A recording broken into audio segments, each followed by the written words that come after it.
हमारे स्वर्गीय पिता, हम धन्यवाद करते हैं आपकी आशीषों के लिए। एक बार फिर आपने हमें मौका दिया, हम आपके चरणों में हैं पिता। आप हमें लेकर आए हैं, सुबह के पहर में जगने के लिए आपने मदद किया, ये दिन हमारे जीवनों में दिया। बाप, हमारा आपके चरणों में बैठना आशीष का कारण बने। आपसे विनती करते हैं पिता, आप अपने वचन के द्वारा हमसे बात करें, अपने मुख का प्रकाश हम पर चमकाएं ताकि हमारी समझ खुल जाए।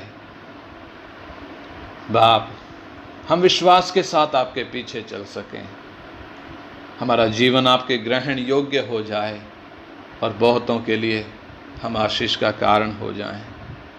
आप हमारी सहायता करें, वचन सीखने के लिए मदद करें। समय में आपको देते हैं पिता। प्रार्थना हमारे उद्धार करता प्रभु यीशु मसीह के पवित्र नाम में मांगते हैं, आमीन। हम पिछले दिन से सीख रहे थे परमेश्वर ने मनुष्य की सृष्टि किस प्रकार की। पहले हमने स्वर्गदूतों की सृष्टि के बारे में सीखा, अभी हम मनुष्य की सृष्टि के विषय में सीख रहे हैं। हमने दो मुख्य बातें मनुष्य की सृष्टि की सीखी। एक तो वो मिट्टी से बना है और दूसरा वो तीन पक्ष के साथ बना है, शरीर, प्राण और आत्मा। ये तीन चीज़ें मनुष्य में हैं और इनका तीनों का विशेष उद्देश्य है। शरीर के द्वारा जहाँ बाहरी संसार से संपर्क करता है, प्राण के द्वारा उसका व्यक्तित्व प्रकट होता है और आत्मा के द्वारा परमेश्वर के साथ संपर्क करता है, संबंध स्थापित करता है। और आज हम देखेंगे परमेश्वर के स्वरूप और समानता में मनुष्य को बनाया गया। तीसरा उसका मुख्य बात, परमेश्वर के स्वरूप और समानता में मनुष्य को बनाया गया है। उत्पत्ति 1 अध्याय उसका 26 और 27 वचन हम पढ़ें। उत्पत्ति 1 अध्याय उसका 26 और 27 वचन। उत्पत्ति 1 अध्याय 26 और उधर लिखा है, तब परमेश्वर ने मनुष्य को अपने स्वरूप के अनुसार उत्पन्न किया, अपने ही स्वरूप के अनुसार परमेश्वर ने उसको उत्पन्न किया, नर और नारी करके उसने मनुष्यों की सृष्टि की। इधर जो बात लिखी है, अपने ही स्वरूप के अनुसार परमेश्वर ने उसको उत्पन्न किया, अपने स्वरूप के अनुसार उत्पन्न किया, अपने ही स्वरूप के अनुसार परमेश्वर ने उसको उत्पन्न किया। नर और नारी करके उसने मनुष्यों की सृष्टि की। यानी परमेश्वर का स्वरूप और समानता मनुष्य का बाहर का ढांचा नहीं है, शरीर का बनावट नहीं है, 2 आँखें, 2 पैर, 2 हाथ, 1 सिर, वो ढांचा नहीं है परमेश्वर का स्वरूप और समानता। यानी परमेश्वर देखने में हमारे जैसा नहीं है। हम ये नहीं कह सकते कि परमेश्वर ने अपनी बनावट के हिसाब से हमें बनाया। परमेश्वर की बनावट कैसी है हमें नहीं मालूम, क्योंकि परमेश्वर को किसी ने कभी नहीं देखा। परमेश्वर के स्वरूप और समानता का मतलब है परमेश्वर के आंतरिक गुण परमेश्वर ने हमारे अंदर डाले हैं। परमेश्वर के आंतरिक गुण यानी परमेश्वर में 2 प्रकार के गुण होते हैं। एक तो उसके स्वाभाविक गुण हैं, जो मुख्य 5 हैं, जो परमेश्वर को परमेश्वर ठहराते हैं।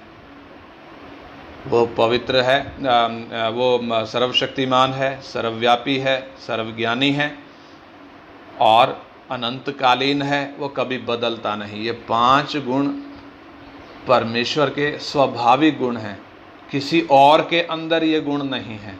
इसके अलावा परमेश्वर के नैतिक गुण भी हैं, परमेश्वर के नैतिक गुण भी हैं। वो नैतिक गुण जो परमेश्वर के हैं वो परमेश्वर ने हम मनुष्यों के अंदर भी डाले हैं। यानी पहला आदम जब बनाया गया, परमेश्वर ने उसको अपने स्वरूप और समानता में बनाया। यानी परमेश्वर के नैतिक गुण परमेश्वर ने आदम के अंदर भी डाले। जैसे परमेश्वर ज्ञानी है, मनुष्य को भी ज्ञानी बनाया। परमेश्वर धर्मी है, पवित्र है, निष्कलंक, वैसे ही इंसान को भी परमेश्वर ने धर्मी, पवित्र बनाया, निष्कलंक बनाया। इंसान परमेश्वर के जैसे सोचता है, इंसान सीधा है, परमेश्वर के साथ संगति रखता है, उसके विवेक में व्यवस्था है, वो राज्य करता है, अधिकार रखता है, सब प्राणियों की चिंता करता है। तो ये गुण परमेश्वर ने इंसान के अंदर डालने के कारण इंसान परमेश्वर के स्वरूप और समानता में बना है। यदि इनमें से एक एक करके हम समझें तो हमें मालूम पड़ेगा कैसे। सबसे पहले मनुष्य ज्ञानी है, जैसे परमेश्वर ज्ञानी है, परमेश्वर सब चीज़ों को जानता है, मनुष्य को भी परमेश्वर ने मनुष्य के हृदय में भी वो ज्ञान दिया है। पाप के कारण मनुष्य परमेश्वर से दूर हो गया और अब वो परमेश्वर पर भरोसा नहीं रखता, बल्कि अपनी बुद्धि का सहारा लेकर चलता है। पाप ने मनुष्य की बुद्धि को दूषित कर दिया है। तो भी इंसान का पतन होने के बावजूद उसके अंदर वो ज्ञान अभी भी है, परमेश्वर का वो ज्ञान अभी भी है। पतन हो गया, ज्ञान है,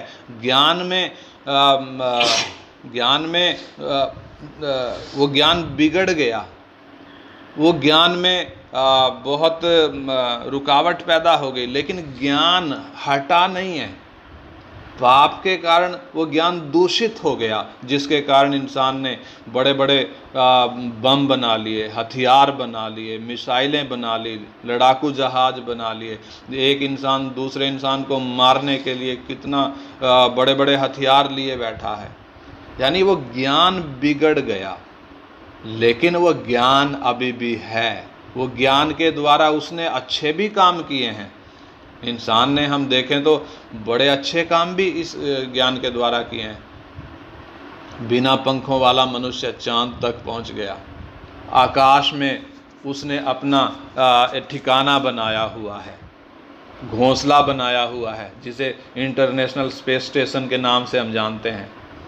बीमारियों से बचने के लिए कितनी सारी दवाइयाँ बनाई हैं। अब कोरोना बीमारी के इलाज के लिए भी वो पूरा प्रयास कर रहा है इसकी दवाई निकालने के लिए, और आने वाले दिनों में हम देखेंगे कि वो दवाई बना लेगा, क्योंकि बहुत कई महीनों से इस पे काम चल रहा है। कितने वैज्ञानिक इस काम पे लगे हुए हैं।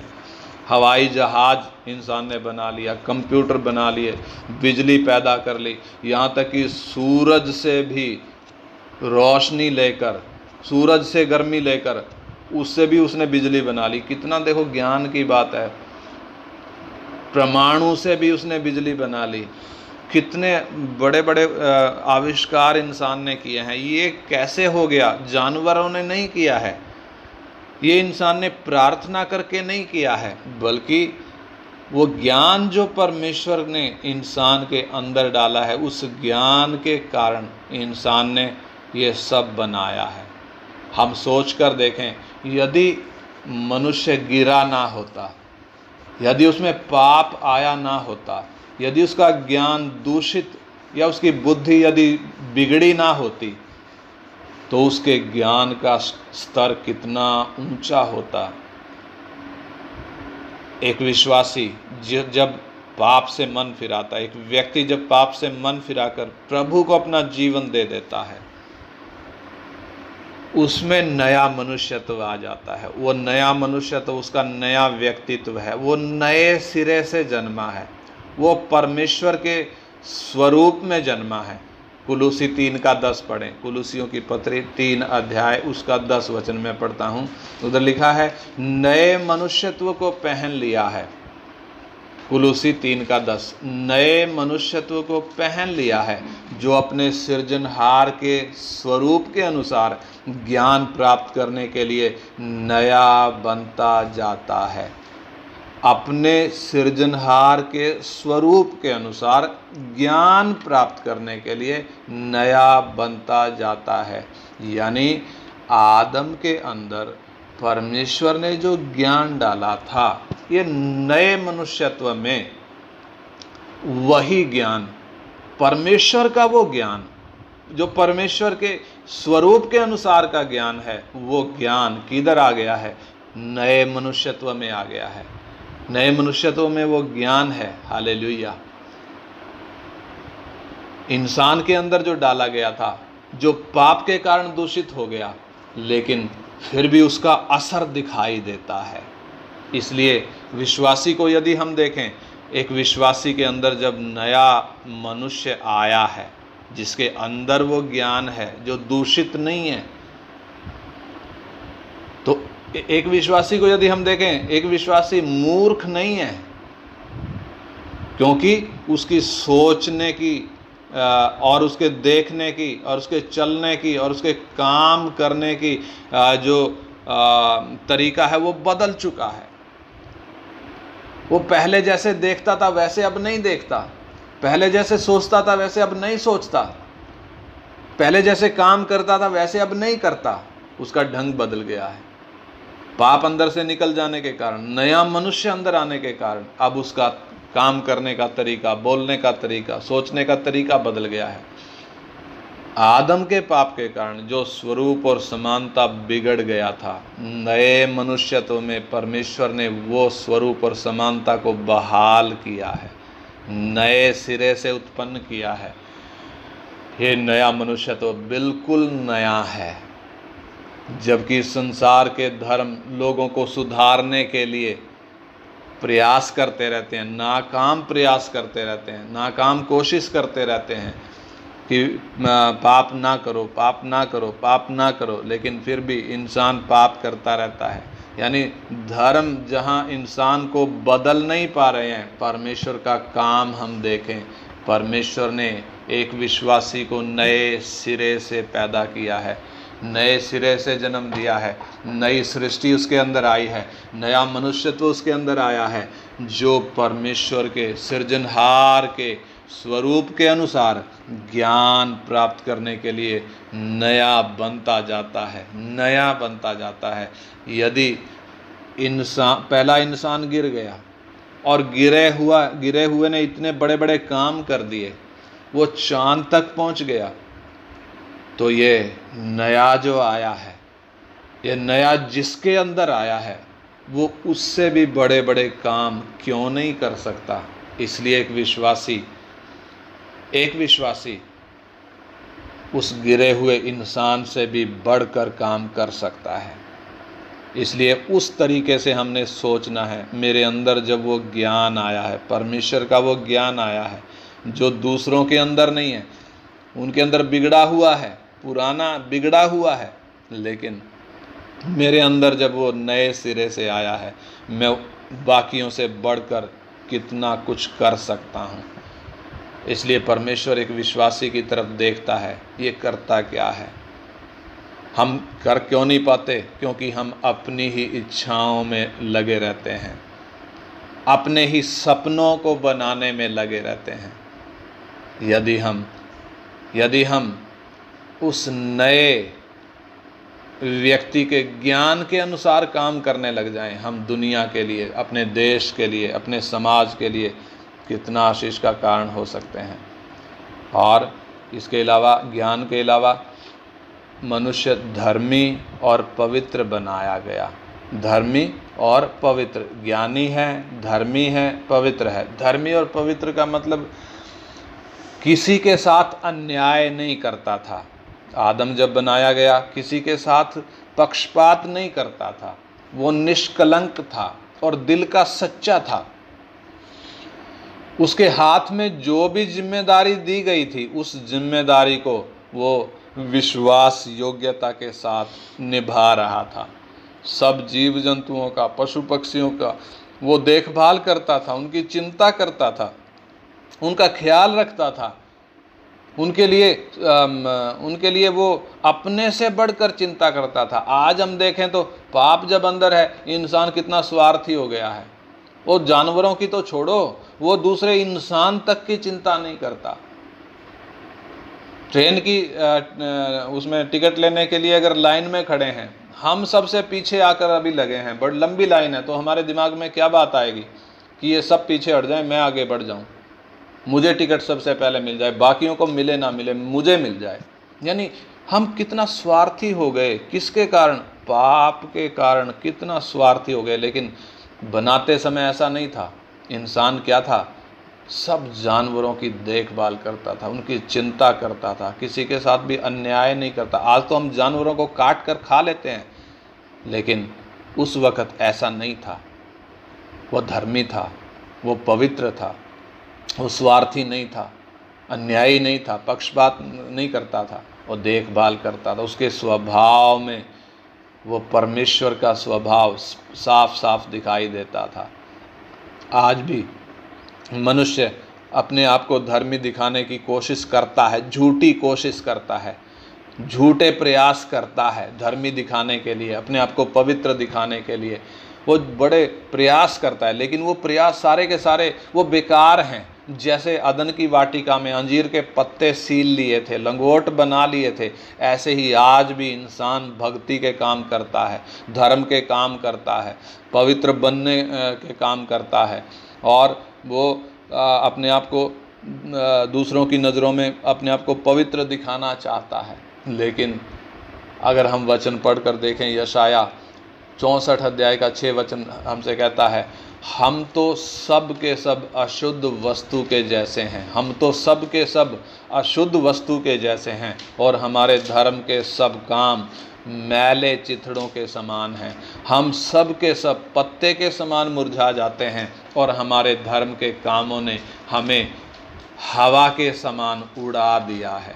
यानी इंसान के जो धर्म के काम इंसान करने की कोशिश कर रहा है, परमेश्वर की दृष्टि से देखें तो वो मैले चिथड़ों के अलावा और कुछ भी नहीं है। उनकी कोई वैल्यू नहीं है, उनकी कोई अहमियत नहीं है। परमेश्वर की नज़रों में वो मैले चिथड़े हैं, मैले चिथड़े जिनको कोई हाथ नहीं लगाना चाहेगा। ऐसे मैले चिथड़े लेकर इंसान घूम रहा है, अपने आप को क्या दिखाने के लिए, मैं पवित्र हूँ, मैं धर्मी हूँ, यह दिखाने के लिए घूम रहा है। क्यों ऐसा हो गया? पाप के कारण ऐसा हो गया। वास्तव में अंदर क्या नहीं है?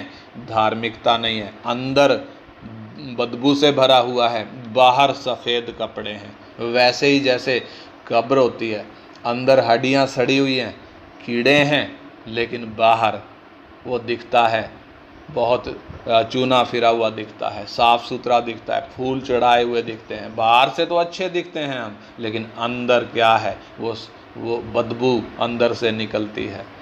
कामों के द्वारा वो बदबू निकलती है, बात करने के द्वारा वो बदबू दिखाई देती है। लेकिन नए मनुष्यत्व, वो एक विश्वासी के अंदर जो नया मनुष्यत्व आया है, हम उसके बारे में पढ़ें। इफिसियों की पत्री 4 अध्याय उसका 24 वचन। इफिसियों की पत्री 4 अध्याय उसका 24 वचन हम पढ़ें। इफिसियों की पत्री 4 अध्याय उसका 24 वचन। और नए मनुष्यत्व को पहन लो, जो परमेश्वर के अनुरूप सत्य की धार्मिकता और पवित्रता में सृजा गया है। हाँ, इधर लिखा है नए मनुष्यत्व को पहन लो, जो परमेश्वर के अनुसार, किसके अनुसार? परमेश्वर के अनुसार सत्य की धार्मिकता और पवित्रता में सृजा गया है। हमारे अंदर आया हुआ नया मनुष्य ये परमेश्वर के अनुरूप सत्य की धार्मिकता और पवित्रता में सृजा गया है। यानी हमें दिखाने के लिए कुछ भी करने की ज़रूरत नहीं है। जो धार्मिकता और पवित्रता पहले आदम में थी जब वो सृजा गया था, अनाज्ञाकारिता के कारण, पाप के कारण जो उसने खो दिया, वो कीमती पद उसने खो दिया। जब एक व्यक्ति यीशु मसीह पर विश्वास लाता है, उसे अपना जीवन सौंपता है, परमेश्वर उसको पाप से छुड़ाकर अपनी धार्मिकता और पवित्रता से उसको आभूषित करता है, सुसज्जित करता है, उसमें उसने सृजा है। इसलिए एक विश्वासी का चाल चलन बदल जाता है। एक विश्वासी का चाल चलन इस संसार के जैसा नहीं है। वो झूठी धार्मिकता के कामों पर भरोसा नहीं करता, बल्कि जिस प्रकार एक बच्चे की शक्ल बता देती है कि ये बेटा किसका है, उसी प्रकार एक विश्वासी के जीवन से परमेश्वर के पुत्र का स्वभाव प्रकट होने लगता है, परमेश्वर का वो स्वरूप प्रकट होने लगता है। एक विश्वासी का, एक व्यक्ति का चाल चलन देखकर पता चल जाता है कि ये विश्वासी है। अर्थात जिस व्यक्ति का उद्धार हो गया वो इस दुनिया के अनुसार नहीं चल सकता, संसार के जैसे फैशन नहीं करता, संसार की जैसी सोच नहीं रखता, बल्कि उसके अंदर अलगदाई और पवित्रताई के लिए बड़ी जलन आ जाती है। किसके लिए जलन आ जाती है? मैं इस संसार के जैसा नहीं हूँ, मैं संसार की तरह नहीं चलूँगा, मैं संसार के साथ बर्बाद नहीं होऊंगा, मैं अलग हूँ, मैं संसार से अलग हूँ, मैं पवित्र हूँ, परमेश्वर ने मुझे पवित्र बनाया है। परमेश्वर की पवित्रताई, परमेश्वर की धार्मिकता और उस अलगदाई के लिए उसके अंदर जलन होती है। क्यों होती है? क्योंकि जो नया अंदर आया है वो परमेश्वर की धार्मिकता और पवित्रता में सृजा गया है। छठी बात हम देखें, मनुष्य के अंदर जो खूबी है उसकी सृष्टि के विषय में, उसके विवेक में व्यवस्था लिखी गई है। हम पहले सीख रहे थे पिछले दिन, मनुष्य में शरीर है, प्राण है और आत्मा है। आत्मा में विवेक है, अंतर्ज्ञान और संगति, ये 3 सेंसर लगे हुए हैं। आत्मा एक ऐसा अंग है जिसके द्वारा मनुष्य परमेश्वर के साथ संबंध स्थापित कर सकता है। ये बात हमने कल सीखी। आत्मा में जो विवेक है उसमें परमेश्वर के नियम लिखे हुए हैं, परमेश्वर की व्यवस्था लिखी हुई है। एक व्यक्ति चाहे पढ़ा लिखा हो, चाहे अनपढ़ हो, चाहे वो अमीर हो या गरीब हो, हर एक व्यक्ति के अंदर विवेक में परमेश्वर की व्यवस्था लिखी हुई है। मनुष्य के विवेक में ये व्यवस्था इसलिए लिखी गई है कि मनुष्य बुराई का मार्ग छोड़ दे और अच्छाई का मार्ग चुने। मनुष्य अपनी स्वतंत्र इच्छा से गलत काम को छोड़ दे, अच्छे काम को चुने। इसलिए परमेश्वर ने यह व्यवस्था इंसान के अंदर डाली हुई है। और रोमियो की पत्री 2 अध्याय उसका 14 और 15 हम वचन पढ़ें। रोमियो की पत्री 2 अध्याय उसका 14 और 15 वचन। रोमियो की पत्री 2 अध्याय 14 और 15। फिर जब अन्य जाति लोग जिनके पास व्यवस्था नहीं, स्वभाव ही से व्यवस्था की बातों पर चलते हैं, तो व्यवस्था उनके पास ना होने पर भी वे अपने लिए आप ही व्यवस्था हैं। वे व्यवस्था की बातें अपने अपने हृदयों में लिखी हुई दिखाते हैं और उनके विवेक भी गवाही देते हैं, और उनके विचार परस्पर दोष लगाते या उन्हें निर्दोष ठहराते हैं। हाँ, इधर जो बात हम पढ़ते हैं साफ लिखा हुआ है। अन्य जाति लोगों के पास भी क्या है? विवेक में लिखी हुई व्यवस्था है। उनके पास ये व्यवस्था की किताब नहीं है, बाइबल नहीं है, या जो इस्राएलियों के पास व्यवस्था थी वो व्यवस्था नहीं है, बल्कि उनके हृदय में एक व्यवस्था लिखी हुई है। और जिस व्यवस्था के कारण वो अपने आप को क्या दिखाते हैं? या तो उनके विवेक, उनके कामों के कारण उन पर दोष लगाते हैं, या फिर उनके विवेक, उनके कामों के कारण उनको निर्दोष ठहराते हैं। यानी कि मनुष्य जो पाप का गुलाम है, शैतान ने जिसकी बुद्धि को अंधा कर दिया है, तो भी विवेक में ऐसी ताकतवर व्यवस्था है, ऐसी ताकतवर व्यवस्था है कि इंसान को समझाने की ज़रूरत नहीं है कि ये गलत काम ना कर या बुराई ना कर। जो धर्म सिखाते हैं वो तो इंसान के विवेक में व्यवस्था होने के कारण वो खुद ही सीखा हुआ है। उसको सिखाने की ज़रूरत नहीं है कि झूठ बोलना पाप है, उसको ये सिखाने की ज़रूरत नहीं है, बल्कि उसके विवेक में वो ताकतवर व्यवस्था होने के कारण वो खुद ही उसको मालूम है, यदि मैं व्यभिचार करूँगा तो दोषी ठहराया जाऊँगा। विवेक में डाली गई इस व्यवस्था के कारण उसको मालूम है कि यदि मैं पाप में जीवन बिताऊंगा तो परमेश्वर के सामने मुझे दोषी ठहराया जाएगा, लेकिन यदि मैं बुराई का मार्ग छोड़कर भलाई करूंगा तो परमेश्वर का भय यदि मानूंगा, निर्दोष ठहराया जाऊंगा। ये अंदर व्यवस्था होने के कारण, अंदर विवेक में लिखी हुई बातें होने के कारण इंसान खुद इस बात को भली भांति जानता है। बेशक उसके पास बाइबल नहीं है, बेशक उसके पास इज़राइल को दी गई व्यवस्था नहीं है, बेशक उसके पास उसके अंदर नया जन्म नहीं हुआ है, उसका नए सिरे से जन्म नहीं हुआ है, उसके अंदर पवित्र आत्मा भी नहीं है, अन्य जाति है, पापी है, तो भी परमेश्वर ने हर एक व्यक्ति के अंदर विवेक में अपनी व्यवस्था लिखी हुई है, और ये ऐसी शक्तिशाली व्यवस्था है कि बिना नया जन्म पाए, बिना उद्धार पाए भी एक व्यक्ति उस व्यवस्था पर चल सकता है। उस व्यवस्था पर क्या हो सकता है? चल सकता है। कई लोग चलते हैं, कई लोग चलते हैं, हमने देखे कई लोग झूठ नहीं बोलते, रिश्वत नहीं लेते, वो चोरी नहीं करते, हेरा फेरी के काम नहीं करते, जिम्मेदारी के पद पर बैठे हैं तो भी वो हेरा फेरी नहीं करते हैं। कारण क्या है? ऐसा नहीं है कि वो किसी दूसरे ग्रह से आए हुए हैं। विवेक में जो व्यवस्था लिखी है वो उसका पालन करते हैं। विवेक में लिखी हुई व्यवस्था का पालन करने के कारण वो ऐसे हैं। बाकी जो उस व्यवस्था को इग्नोर करते हैं, नज़रअंदाज करते हैं, वो पाप में जीवन बिताते रहते हैं, गलतियां बार बार करते रहते हैं। व्यवस्था, इस्राएल को दी हुई व्यवस्था, वो इसलिए दी गई थी कि इंसान को मालूम हो जाए परमेश्वर कितना पवित्र है, पाप कितना खतरनाक है, परमेश्वर का अनुग्रह कितना बहुमूल्य है, आज्ञा मानना कितना ज़रूरी है।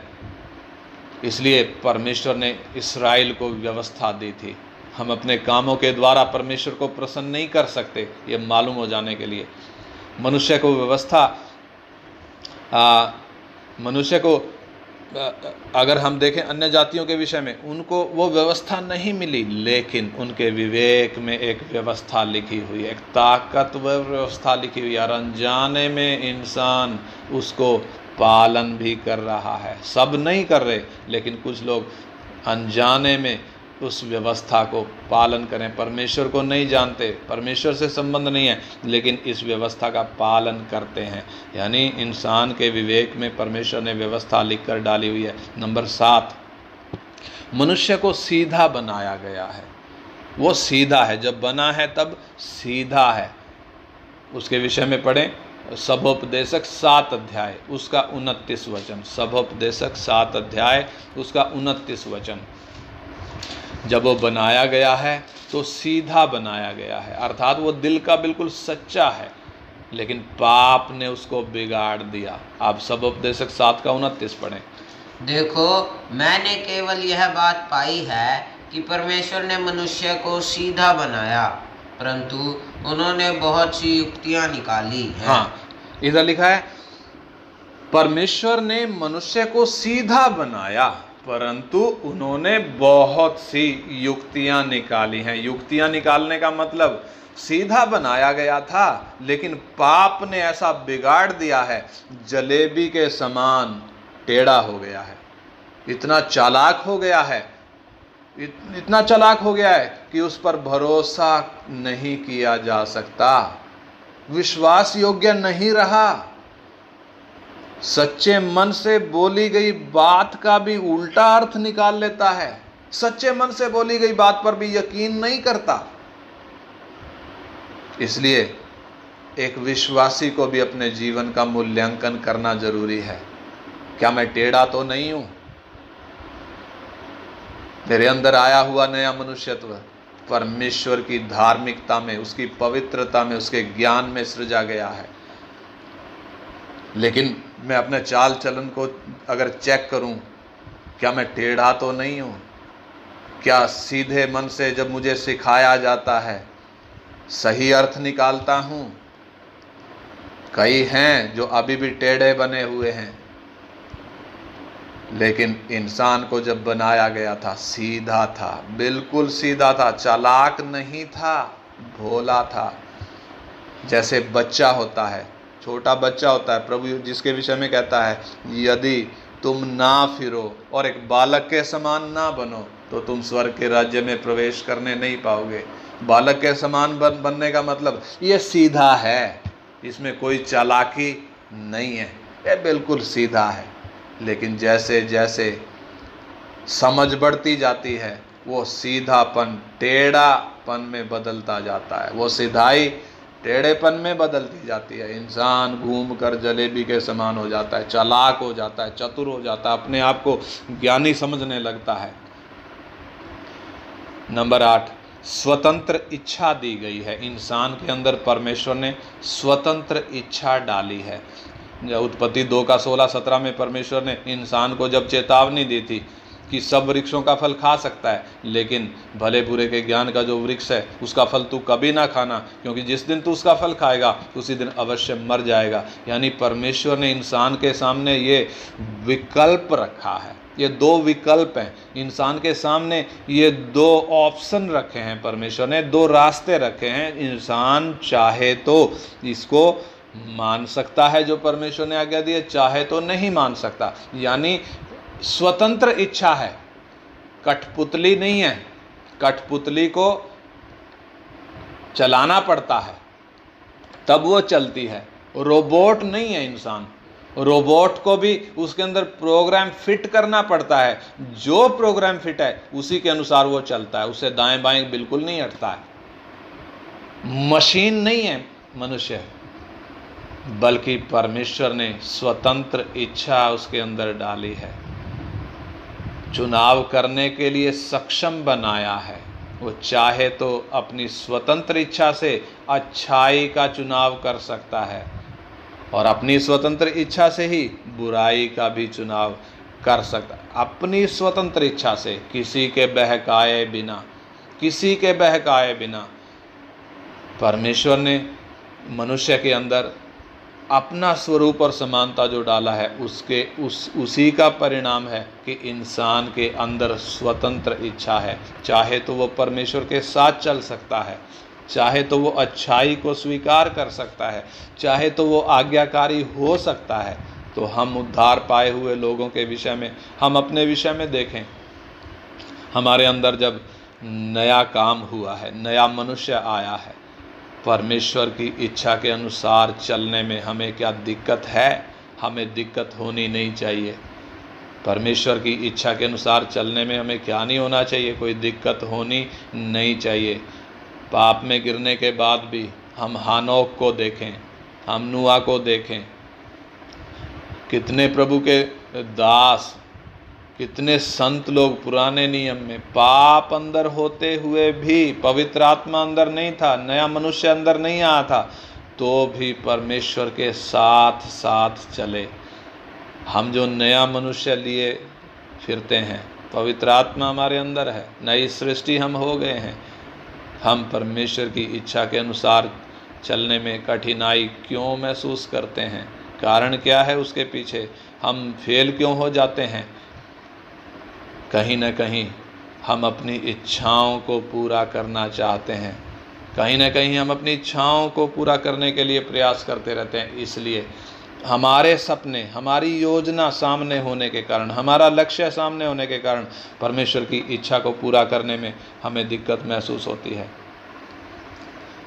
और इसके अलावा फेल होने का कारण ये भी है कि हम अपने पुराने मनुष्य को बदलने की कोशिश करते रहते हैं। मेरे मुंह से गाली ना निकले, मेरे अंदर से क्रोध ना निकले।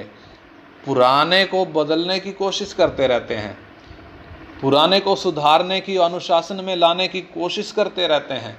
इसलिए होता क्या है? इसलिए हम फेल होते रहते हैं। क्यों फेल होते रहते हैं? क्योंकि हम पुराने को सुधारते हैं। चाहिए क्या? पुराने को सुधारने के बजाय जो नया अंदर आया है, उस नए को हम क्या करें? सही तरीके से खाना खिलाएं, सही तरीके से वो बढ़े, वो परमेश्वर की पहचान में आए और वो पुराने मनुष्य को अपने आप अपने नियंत्रण में ले लेगा। परमेश्वर कभी भी पुराने को नया बनाता नहीं है। हमारा मन जिसमें असाध्य रोग लगा था, हमारा मन जो बहुत धोखा देने वाला था, उसने उसमें सुधार नहीं किया, बल्कि उसको निकाला है और उसकी जगह में नया लगाया है। इसलिए उस नए आए हुए को, उस नए मनुष्यत्व को अच्छे तरीके से हम प्रभु की पहचान में बढ़ाएं, संगति करेंगे, वचन पढ़ेंगे, वचन सीखेंगे, प्रार्थना करेंगे और आराधना करेंगे। जैसे जैसे हम प्रभु में बढ़ेंगे, ये नया मनुष्य अभी बालक है, जैसे जैसे ये बढ़ेगा, अपने आप पुराने वाले को अपने कब्जे में ले लेगा। फिर पुराने वाला का स्वभाव नहीं दिखेगा, नया स्वभाव दिखने लगेगा। लोग समझेंगे ये तो बदल गया है। ये बदला नहीं है, पुराने वाला तो वही है, लेकिन पुराने वाला कब्जे में आ गया। किसके? नए वाले के कब्जे में आ गया। इसलिए नए वाले के गुण प्रकट होने लग गए हैं। इसलिए हमारा काम, हम क्या करें? नया जो अंदर आया है उसको सही तरीके से खाना खिलाएं। और नंबर 9, मनुष्य की सृष्टि की विशेषता, स्त्री को आदम की तरह मिट्टी अलग से लेकर नहीं बनाया, बल्कि आदम की पसली से बनाया है। उत्पत्ति 2:22 में लिखा है, यहोवा परमेश्वर ने उस पसली को जो उसने आदम में से निकाली थी स्त्री बना दिया और उसको आदम के पास ले आया। स्त्री को आदम के समान अलग से मिट्टी लेकर नहीं बनाया। चाहता तो जैसे आदम को मिट्टी लेकर बनाया, ये उसके लिए एक स्त्री को भी अलग से मिट्टी लेकर बना सकता था, लेकिन ऐसा नहीं है। स्त्री आदम में से निकली है। आदम की पसली होने के कारण वो उसके दिल के नज़दीक है। और ये एक भेद है। इस घटना के द्वारा परमेश्वर अपना भेद प्रकट करता है। पौलुस पर यह भेद प्रकट हुआ। वो भेद क्या है? इफिसी 5:22 से 33 में हम उस भेद को पढ़ सकते हैं। इसलिए प्रभु कहता है कि ये भेद कलीसिया में पूरा होता है। स्त्री और पुरुष का वो संबंध कलीसिया में, मसीह और कलीसिया में पूरा होता है। जैसे कलीसिया मसीह में से निकली है, मसीह के द्वारा है, मसीह के द्वारा अस्तित्व में आई है। प्रभु ने कहा, मैं अपनी कलीसिया बनाऊंगा, अधोलोक के फाटक उस पर प्रबल नहीं होंगे। मसीह के कारण हम विश्वासी हैं, मसीह में से होकर हम विश्वासी हैं। बिना मसीह के कोई विश्वासी हो नहीं सकता। वैसे ही औरत भी आदम में से निकली है। वो एक दृष्टांत है, वो एक भेद है, जो वास्तव एक छाया है, जो किसको दिखाती है? मसीह और कलीसिया को दिखाती है। शादी के द्वारा स्त्री पुरुष यानी दो अलग अलग व्यक्ति एक हो जाते हैं, एक मन एक तन हो जाते हैं। ये संबंध अनंत काल का नहीं है, लेकिन मृत्यु तक का ही ये संबंध है। दोनों को एक इसलिए किया जाता है ताकि दोनों जो सिद्ध नहीं है मसीह के समान सिद्ध हो जाएं। ये सिद्धता धीरे धीरे बढ़ती है, धीरे धीरे घिसते घिसते एक दूसरे का स्वभाव समझते समझते धीरे धीरे सिद्धता में बढ़ते जाते हैं। लेकिन आज हम देखें कितने तलाक होते हैं, कितने पति पत्नी के बीच में शादी टूट जाती है। और बहुत से ऐसे भी आजकल चल रहे हैं, लिव इन रिलेशनशिप में रहते हैं। लिव इन यानी पति पत्नी नहीं है, फिर भी पति पत्नी के समान रहते हैं। ये परमेश्वर के द्वारा अनुमति नहीं दिया गया है। चाहे तलाक हो, चाहे लिव इन रिलेशनशिप हो, परमेश्वर के द्वारा ये नियुक्त नहीं किया गया। ना ही इसकी अनुमति परमेश्वर ने दी है, बल्कि ये मनुष्य के अपने खुद के करतूत हैं, खुद के कांड हैं, जो इंसान अपनी मर्जी से करता आया है। परमेश्वर ने स्त्री पुरुष में से स्त्री को निकाला है। स्त्री पुरुष का संबंध, परिवार हो, शादी हो और बच्चे हों, ये सब परमेश्वर ने नियुक्त किया है। नंबर 10, इंसान की सृष्टि की विशेषता, मिट्टी के शरीर में अविनाशी प्राण और आत्मा डाला है। अविनाशी प्राण और आत्मा यानी मिट्टी का शरीर है, मृत्यु के समय वो मिट्टी में चला जाता है, लेकिन अंदर जो प्राण और आत्मा डाला गया है ये अविनाशी है, ये मरेगा नहीं, ये नाश नहीं होगा, उद्धार नहीं पाया, नरक में जाएगा, नरक में भी वो नाश नहीं होगा, नरक में भी वो सदा काल तक तड़पता रहेगा, खत्म नहीं होगा। लेकिन उद्धार पाया है तो अनंत काल तक परमेश्वर के साथ रहेगा। मनुष्य का प्राण और आत्मा डॉक्टरों के एक्सरे में दिखाई नहीं देता है, अल्ट्रासाउंड में भी दिखता नहीं है, ना MRI स्कैन में वो नज़र आता है।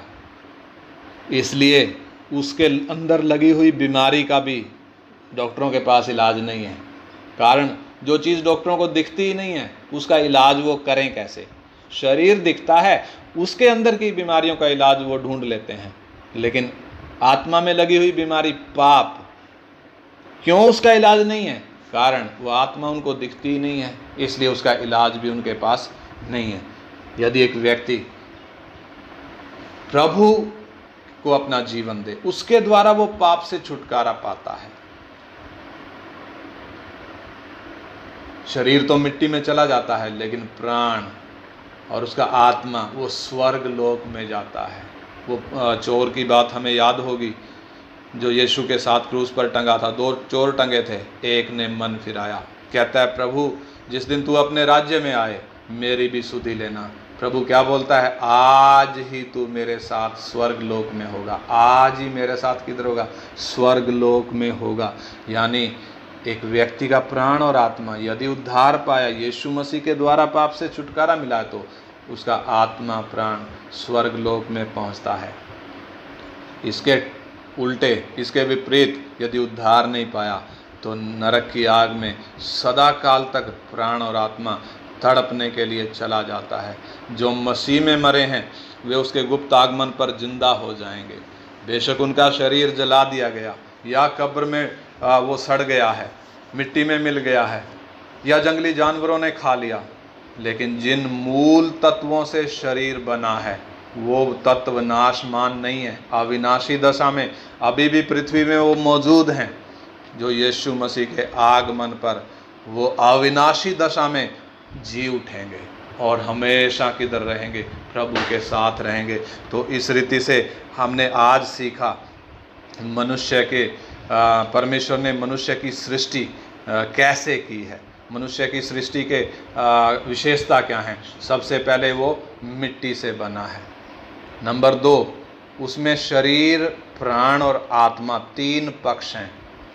और नंबर 3, परमेश्वर के स्वरूप और समानता में बना है, जिसका मतलब वो ज्ञानी है, वो धर्मी और पवित्र है, विवेक में व्यवस्था डाली गई है और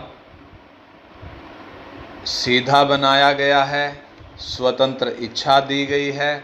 स्त्री को आदम की पसली से बनाया गया है, जो एक भेद है, और मिट्टी के शरीर में अविनाशी आत्मा और प्राण डाला गया है। ये बात इन वचनों के द्वारा मनुष्य की सृष्टि के विषय में हमने सीखा, किस तरीके से इंसान को बनाया गया है, किस तरीके की सृष्टि हमारी है, परमेश्वर ने हमें कैसे बनाया है, हमारे अंदर क्या क्या चीज़ें हैं। उन बातों को डिटेल से समझने के लिए प्रभु ने हमारी मदद करी। परमेश्वर ने एक बड़े उद्देश्य के लिए जब हमें बनाया है, आइए हम प्रार्थना करें। हम प्रार्थना करें वो उद्देश्य जो परमेश्वर ने हमारे विषय में ठाना है वो मेरे जीवन में पूरा हो जाए। सुबह के इस पहर में आइए हम उस समर्पण के साथ प्रार्थना करें। परमेश्वर ने मुझे बनाया है, मैं अपने आप अस्तित्व में आया नहीं हूँ। परमेश्वर ने मुझे बनाया है, मेरी सृष्टि की है। कितनी अद्भुत सृष्टि है मेरी, अपने स्वरूप और समानता में बनाया। मुझ में शरीर है, प्राण है, आत्मा है। आत्मा के द्वारा मैं परमेश्वर के साथ संबंध रख सकता हूँ। पाप में जब मैं पड़ा हुआ था, परमेश्वर से संबंध नहीं था। मसीह यीशु के द्वारा मुझ में नया मनुष्यत्व आया है, जो परमेश्वर की धार्मिकता में सृजा गया है, जो परमेश्वर की पवित्रताई में सृजा गया है, जो अपने सृजनहार के अनुसार ज्ञान प्राप्त करने के लिए दिन प्रतिदिन जो बढ़ता जाता है। जब वो मेरे अंदर आया है तो आइए हम समर्पण करें, प्रभु इस नए मनुष्यत्व के अनुसार मेरा जीवन बनेगा। मैं इसको प्रतिदिन इसको भोजन खिलाऊंगा ताकि ये बढ़े, ताकि ये बलवंत हो और बाहरी पुराने वाला मनुष्यत्व को ये अपने नियंत्रण में ले ले। हालेलुया। स्वर्गीय पिता, हम धन्यवाद करते हैं प्रभु आपके इन पवित्र वचनों के लिए, जिनके द्वारा आपने हमें सिखाया मनुष्य की सृष्टि कैसी है, मनुष्य की सृष्टि की विशेषता क्या है। प्रभु आपके वचन के द्वारा इन बातों को समझने के लिए आपने सहायता करी, हम धन्यवाद करते हैं। हम में से प्रत्येक जन प्रभु जब नया सृष्टि हम बन गए हैं, नया जन्म जब हमें मिला है, प्रतिदिन हम नए बनते जाएं, प्रतिदिन उस नए में बढ़ते जाएं, वो नया बलवंत होता जाए प्रभु, ताकि हमारा चाल चलन, हमारा जीवन दूसरे लोग भी देखें और आपकी महिमा करें। मसीह का स्वभाव इन दिनों में हम में प्रकट हो जाए, आपके पुत्र का स्वरूप इन दिनों में हमारे जीवनों में दिखाई देने लग जाए। प्रभु आप हमारी सहायता करें, हमें भी और गंभीर होकर और आज्ञाकारी होकर आपका वचन सीखने के लिए और प्रभु बलवंत होने के लिए आप सहायता करें। सब महिमा आपको देते हैं पिता, यीशु मसीह के पवित्र और सामर्थी नाम में मांगते हैं, आमीन।